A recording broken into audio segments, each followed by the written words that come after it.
Friends, this is doctor Hemlata और मैं आपका स्वागत करती हूँ अपने यूट्यूब चैनल में। फ्रेंड्स, आज मैं बात करूंगी पोस्ट कोविड कॉम्प्लिकेशन के बारे में, जो कि जिसका नाम है म्यूकरमाइकोसिस, जो कि एक फंगल इन्फेक्शन होती है जो हमारे देश में या हमारे सामने ये जो बीमारी है ये पहले भी मौजूद थी, लेकिन कुछ हफ्तों से इसके केसेस बहुत ज्यादा आने शुरू हो गए हैं। तो आखिर ऐसी कौन सी कंडीशंस बन गई हैं जिसकी वजह से हमें ये जो म्यूकरमाइकोसिस या ब्लैक फंगस भी जिसे कहा जाता है, ये बहुत ही कॉमन दिखने में आ रही है, बहुत ज्यादा पेशेंट में ये हमें देखने को मिल रही है। तो आज हम बात करेंगे म्यूकरमाइकोसिस यानी ब्लैक फंगस के बारे में, उसके क्या लक्षण होते हैं, किन पेशेंट्स में वो बहुत ज्यादा पाई जा रही है, क्या प्रिकॉशंस हम लेकर इस बीमारी को रोक सकते हैं, और होम्योपैथिक में ऐसे कौन सी मेडिसिन है जिनका यूज हम कर सकते हैं, और कैसे हम अपनी बॉडी को स्ट्रांग बना सकते हैं ताकि हम इस इन्फेक्शन को होने ही ना दें, और या हमारी बॉडी में अगर इसके सिम्टम्स थोड़े बहुत हों तो हम कैसे उनको प्रिवेंट कर सकते हैं। तो मेरे साथ बने रहिए और वीडियो को अंत तक जरूर देखें।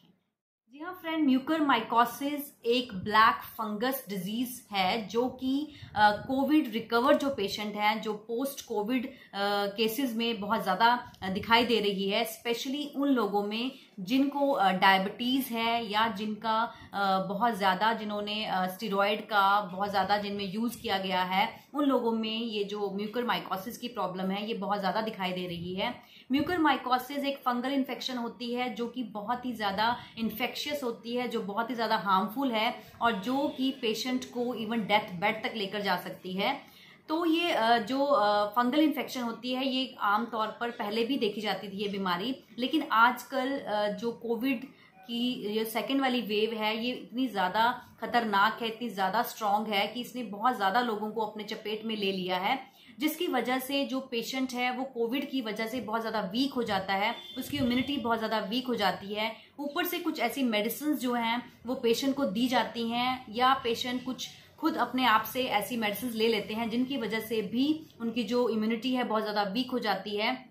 और दूसरा एक और कारण है, जिन लोगों में डायबिटीज़ या जिनकी शुगर जो है वो अनकंट्रोल्ड हो जाती है, 400 to 500 तक पहुंच जाती है, उन लोगों में भी ये सिम्टम देखे जा रहे हैं। क्योंकि फ्रेंड्स, हमें ये सिर्फ स्टडी से पता चलता है कि कौन से आखिर ऐसा क्या हो गया जिस वजह से ये जो ब्लैक फंगस है इसके केसेस बहुत ज़्यादा देखने को मिल रहे हैं। तो स्पेशली जैसे कि मैंने बताया, इन सब लोगों में ये बहुत ज़्यादा देखे जा रहे हैं केसेस। तो आखिर कौन से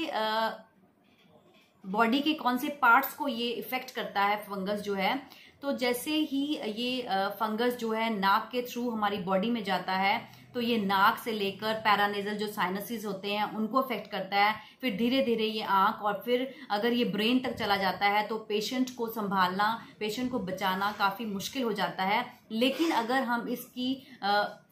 स्टार्टिंग में ही अगर इस बीमारी को पहचान लेते हैं तो हम इसको बहुत हद तक रोक सकते हैं और हम पेशेंट को काफ़ी हद तक बचा सकते हैं। अदरवाइज अगर एक बार ये इन्फेक्शन जो है वो हमें समझ में ना आए और ये बहुत ज़्यादा बॉडी को अफेक्ट कर देता है, तो पेशेंट की जो बॉडी पार्ट हैं, जिन टिश्यूज़ या जो बॉडी पार्ट इन्वॉल्व होते हैं, उनको सर्जरी करके निकालना पड़ता है, क्योंकि यह अंदर से जो टिश्यू है या पार्ट है उसको बिल्कुल नेक्रोस कर देता है, उसको बहुत ही ज़्यादा गला देता है, सड़ा देता है, जिसकी वजह से हमें उस पार्ट को निकालना पड़ता है सर्जरी के द्वारा। अदरवाइज पूरी बॉडी में इन्फेक्शन होने का खतरा हो जाता है या पूरी बॉडी में ये फैल जाता है, जिसकी वजह से जो है मोर्टेलिटी रेट जो है वो बहुत ज़्यादा हो जाता है। अगर हम एक हेल्दी इंडिविजुअल हैं और हमें कोविड हो जाता है तो हमें डरने की बिल्कुल भी ज़रूरत नहीं है, क्योंकि जैसे ही हमें कोविड का इन्फेक्शन होता है, कई लोग होम आइसोलेशन में ही ठीक हो जाते हैं। उन लोगों को बिल्कुल भी घबराने की ज़रूरत नहीं है, क्योंकि उनमें ये फंगस जो है वो बिल्कुल भी इन्फेक्ट नहीं करता है, क्योंकि आमतौर पर भी हमारे आसपास जो है ये फंगल के स्पोर्स बहुत ज़्यादा पाए जाते हैं, स्पेशली नमी वाले स्थानों में जहाँ पे मॉइस्चर ज़्यादा होता है, या जब हम कहीं भी मिट्टी में काम करते हैं तो वहाँ पे भी ये फंगस जो है आमतौर पर पाया जाता है। जैसे कि आपने कॉमनली देखा होगा, अगर कहीं पे भी कोई सामान ऐसा पड़ा रह जाए, या ब्रेड जो है अगर हम देखें, ब्रेड में फंगस बहुत जल्दी ग्रो करती है, अगर वो मॉइस्ट के कांटेक्ट में आती है तो वही चीज़ जब हम उसको देखते हैं वो ब्लैक फंगस ही होती है, जो कि हमारी बॉडी में किसी ना किसी तरह एंटर कर जाती है। लेकिन ये नॉर्मली हमारी जो बॉडी का इम्यून सिस्टम होता है वो इतना स्ट्रांग होता है कि नॉर्मली ये हमें इन्फेक्ट नहीं करती है। लेकिन किन लोगों को खतरा ज्यादा होता है? नंबर 1, जो लोग पोस्ट कोविड, यानी कि जिन लोगों की कोविड से रिकवरी हो गई है, तो वो जो लोग हैं वो कम से कम 15 से 20 दिन के लिए उनको बहुत ज्यादा एहतियात बरतने की जरूरत होती है, स्पेशली उन केसेस में जिनकी शुगर जो है वो कंट्रोल ना हो रही हो, जिन लोगों को बहुत ज्यादा स्टेरॉइड देने की जरूरत पड़ी हो, या वो लोग जिनको आईसीयू में कम से कम 20 से 25 दिन का स्टे जिनका हो, जिन लोगों को वेंटिलेटर में रखा गया हो और काफी दिनों तक उन्हें वेंटिलेटर में रखा गया हो, या वो लोग जो इम्यूनो कॉम्प्रोमाइज्ड हों, यानी कि जिनकी इम्यूनिटी बहुत ज्यादा वीक हो गई हो, चाहे वो कीमोथेरेपी की वजह से हो या कैंसर की वजह से हो, या कोई उनको ऐसी प्रॉब्लम हो, HIV की प्रॉब्लम हो, या कोई ऐसी प्रॉब्लम हो जिनकी वजह से वो बहुत ज्यादा वीक हो गए हों, या उनको कोई ऑटो इम्यून डिसऑर्डर हो, तो उन सभी लोगों में हमें बहुत ज्यादा ध्यान रखना चाहिए कि उन्हें ये फंगस होने का खतरा थोड़ा ज्यादा होता है। अगर हम म्यूकरमाइकोसिस के सिम्टम्स की बात करें फ्रेंड्स, तो सबसे पहले, क्योंकि जो ये फंगस है ये नाक के थ्रू हमारी बॉडी में एंटर करता है, तो एकदम से नाक में अगर इरिटेशन हो रही हो, बहुत ज्यादा पेन हो रही हो, नंबनेस शुरू हो गई हो, या नाक बहुत ज्यादा ड्राई हो रहा हो, या नाक से ब्लैक कलर का डिस्चार्ज हो रहा हो, स्पेशली म्यूकस या ब्लड ब्लैक कलर का निकल रहा हो, और आप पोस्ट कोविड स्टेज में हो, अगर आपको कोविड हुए 10 से 15 दिन से ज्यादा हो गए हों और आपको जो भी मैंने आपको सिचुएशन पहले बताई वो सब हुई हो, तो आपको बिल्कुल भी देरी नहीं करनी है। आपको एकदम से ENT डॉक्टर के पास जाना पड़ेगा, ताकि वो आपके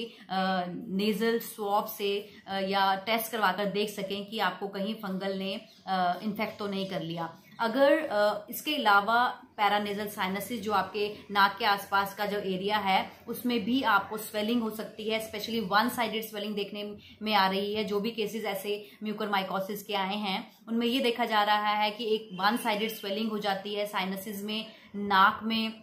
और इसी तरह आंख में जो है वो बहुत ज्यादा लाली का होना, आंख में बहुत ज्यादा पेन का होना, और धीरे धीरे जो आंख है वो बहुत ज्यादा सूज जाती है, बहुत ज्यादा रेड हो जाती है, और आंख जो है वो बाहर को निकल आती है, जैसे कि उसको किसी ने पीछे से धक्का दे दिया हो, और उसका जो ऑर्बिट है वो धीरे धीरे सड़ने लगता है। इसी तरह से अगर वो इन्फेक्शन को कंट्रोल ना किया जाए तो वो धीरे धीरे आपको माउथ में अंदर जो है वो आपके दांतों को सड़ाना शुरू कर देती है। आपके दांत जो है वो एकदम से काले पड़ जाते हैं। आपके जो मुंह का ऊपर वाला हिस्सा है, यानी तालुआ जिसको बोलते हैं, वो भी धीरे धीरे ब्लैक पड़ना शुरू हो जाता है। और इसी तरह से अगर ये इन्फेक्शन जो है वो आपके ब्रेन की तरफ जाता है तो मेनिंजेस में स्वेलिंग आ जाती है। जो पेशेंट है वो डिलीरियस कंडीशन में चला जाता है, उसको कन्वर्जन्स हो सकते हैं, उसको दौरा पड़ सकता है, और धीरे धीरे अगर स्टेज पे उसको कंट्रोल ना किया जाए फंगस को, तो पेशेंट को जो है वो मोर्टेलिटी भी हो सकती है, यानी पेशेंट की डेथ हो सकती है। इसके अलावा अगर फंगल जो है वो स्टमक की तरफ जाता है तो पेशेंट को नोजिया, वॉमिटिंग, खून की उसको वॉमिटिंग हो सकती है, और उसको पेट में असहनीय दर्द हो सकता है। तो अगर इनमें से कोई भी सिम्टम हो और आपको शुगर आपकी कंट्रोल ना हो रही हो, तो आपको एकदम से डॉक्टर के पास जाना बहुत ज़्यादा ज़रूरी हो जाता है। अगर हम इन जो आप कंडीशन को जल्दी से नहीं पकड़ पाते हैं, क्योंकि ये जो इन्फेक्शन है ये बहुत ही जल्दी से फैलता है, तो इसलिए अगर कोई भी पार्ट सपोज इन्फेक्ट होता है तो उसको सर्जरी के द्वारा हमें एकदम से निकालना पड़ता है, क्योंकि ये जो पार्ट है ये बिल्कुल सड़ जाता है, गल जाता है, और ये आपकी बॉडी में पूरी तरह से सेप्सिस कर देता है। इसलिए हमें बहुत ज़्यादा सतर्क रहना पड़ेगा। जैसे ही हमें ये इन्फेक्शन से हम कोविड से रिकवर करते हैं तो हमें बहुत ज़्यादा ध्यान रखने की ज़रूरत होती है, और हमें इन सिम्टम्स को बिल्कुल भी अनदेखा नहीं करना है, और हमें अपने डॉक्टर के पास इमीडिएटली जाना पड़ेगा, ताकि हम अपनी बॉडी को बचा सकें, हम अपने टिश्यूज़ को खराब होने से, उनको कटने से, उनको सड़ने से बचा सकें। इसलिए हमें बहुत ज़्यादा ध्यान रखने की ज़रूरत है। तो फ्रेंड्स, ये था, आपको मैंने बताया कि कैसे म्यूकरमाइकोसिस के जो सिम्टम हैं ये आपको देखने को मिलते हैं, लेकिन अगर हम इसको अर्ली स्टेज में पकड़ लेते हैं तो हम इसको डेफिनेटली ठीक कर सकते हैं। चाहे अगर ये ज़्यादा फैल जाता है तो 50% चांसेस होते हैं पेशेंट को रिकवर करने के लिए, लेकिन अगर हमें पहले से ही हम इन बातों का ध्यान रखें कि हमारी जो बॉडी है उसकी इम्यूनिटी स्ट्रांग हो जाए, तो हमें ये जो इन्फेक्शन है वो बिल्कुल भी इन्फेक्ट नहीं करेगा। स्पेशली अगर हमें पता है कि हमें शुगर है और हमें कोरोना हो जाए, कोविड हो जाए, तो सबसे पहले जो आपने ध्यान रखना है वो अपनी शुगर को कंट्रोल करें। अगर आपकी शुगर कंट्रोल है तो आपका ये फंगस कुछ भी नहीं बिगाड़ सकता। नंबर 2, आपको अपनी इम्यूनिटी स्ट्रांग करनी पड़ेगी, आपको वाटर इनटेक ज्यादा करना पड़ेगा और आपको अपना ध्यान रखना पड़ेगा कि आपकी इम्यूनिटी जो है वो बिल्कुल भी गिरने ना पाए। होम्योपैथिक मेडिसिन की फ्रेंड्स बात करें तो होम्योपैथी में बहुत अच्छी मेडिसिन है फंगस को रोकने के लिए, लेकिन क्योंकि अभी तक होम्योपैथी से हमने कोई भी ऐसा केस ट्रीट नहीं किया है, क्योंकि ये नया कोविड के दौरान हमें अभी तक ऐसे पेशेंट जो है वो होम्योपैथी डॉक्टर के पास नहीं आए हैं, तो हमें इनका पता नहीं कि कौन सी मेडिसिन जो है वो काम कर रही है। लेकिन होम्योपैथी में सिम्टोमेटोलॉजी के हिसाब से अगर देखा जाए तो फंगल इन्फेक्शन के लिए बहुत ही अच्छी मेडिसिन है, जिसमें कि थूजा जो है वो बहुत ही इफेक्टिवली काम कर सकती है। अगर हम सिम्टम्स को मिलाकर देखें तो थूजा में भी काफी अच्छे ऐसे सिम्टम्स हैं जो बिल्कुल ब्लैक फंगस की बीमारी के साथ मैच करते हैं। इसके अलावा सीकेल कॉर एक मेडिसिन है जो कि हूबहू उसके सारे के सारे सिम्टम, ब्लैक डिस्कलरेशन, ऑर्बिट में बहुत ज्यादा पेन होना और ये सभी सिम्टम अगर हम देखते हैं तो सीकेल कॉर में भी बहुत अच्छे ये सिम्टम्स जो है पाए जाते हैं, तो हम इससे भी पेशेंट को ठीक कर सकते हैं। इसके साथ ही काली आयोड के जो सिम्टम है वो काफी हद तक ब्लैक फंगस से मिलते हैं। नेट्रम आर्ट्स के सिम्टम बहुत ज्यादा मिलते हैं। तो अगर स्टार्टिंग में ही, लेकिन आपको कोई भी अगर ऐसे सिम्टम्स आते हैं तो आपको सेल्फ मेडिकेशन नहीं करनी है, बिल्कुल भी अपने आप से इलाज नहीं करना है। आप अपने नजदीकी होम्योपैथिक डॉक्टर या ईएनटी डॉक्टर के साथ संपर्क करें ताकि आपको जो इसकी कॉम्प्लिकेशंस हैं वो बिल्कुल भी सहनी ना पड़े।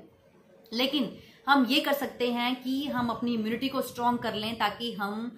इस इन्फेक्शन से लड़ सकें और हमें ये इन्फेक्शन ही ना हो। उसके लिए होम्योपैथी की जो बहुत ही इफेक्टिव मेडिसिन है वो, जैसे कि आपको पता है, एक्टिनेशिया में वो सारी प्रॉपर्टीज है, anti fungal, anti bacterial, anti viral. तो अगर आप प्रिवेंशन के रूप में या अपनी इम्यूनिटी को स्ट्रॉन्ग करने के लिए कोई मेडिसिन लेना चाहते हैं तो आप एक्टिनेशिया मदर टिंचर का यूज कर सकते हैं, जिसकी वीडियो आपको पहले ही मेरे चैनल पर मिल जाएगी। इसका मैं लिंक आपको आई बटन में दे दूंगी। तो फ्रेंड्स, आप अपना ध्यान रखें और बिल्कुल भी घबराने की जरूरत नहीं है कि आप कोविड से रिकवर कर गए हों। तो आपको कौन सी बातों का ध्यान रखना है? एक तो आपको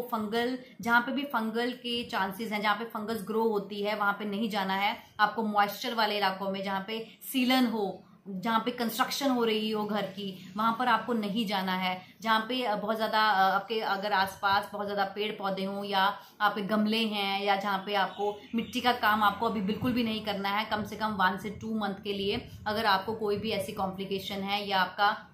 आईसीयू स्टे है या आप वेंटिलेटर से उठकर आए हैं तो प्लीज आप अपना ध्यान रखें, ऐसी जगहों पे ना जाएं। और धूप में थोड़ी देर अगर आप बैठ सकते हैं तो जरूर बैठें और हमेशा हवादार और धूप वाले जगह में ही आप बैठने की कोशिश करें। अगर आप फ्रेंड्स कोविड से रिकवर हो गए हैं और आप जानना चाहते हैं कि आपको कहीं ये इन्फेक्शन हो तो नहीं सकता, तो आप अपना WBC काउंट, यानी आप ब्लड टेस्ट करवा सकते हैं। उसमें आप WBC काउंट कराएं। अगर आपका WBC काउंट नॉर्मल रेंज में है तो आपको ब्लैक फंगस होने का खतरा बिल्कुल भी नहीं है। लेकिन अगर वो आपका कम है और धीरे धीरे इंक्रीज हो रहा है तो भी आपको चिंता करने की कोई जरूरत नहीं है। लेकिन अगर आपका WBC काउंट जो है वो कम है और लगातार गिर रहा है तो आप जरूर अपने डॉक्टर से कंसल्ट करें ताकि वो आपको मेडिसिन देकर आपकी इम्यूनिटी को स्ट्रॉन्ग करा सके और आपको ऐसी मेडिसिन प्रिस्क्राइब कर सके ताकि आपको फंगल इन्फेक्शन का खतरा ना हो। तो फ्रेंड्स, ये थी जानकारी म्यूकरमाइकोसिस पर। अगर आपको जानकारी अच्छी लगी तो वीडियो को लाइक करें और ज्यादा से ज्यादा शेयर करें। और अगर आप मेरे चैनल पर नए हैं तो सब्सक्राइब करना बिल्कुल मत भूलिए। Till then, stay healthy and happy. Thank you so much.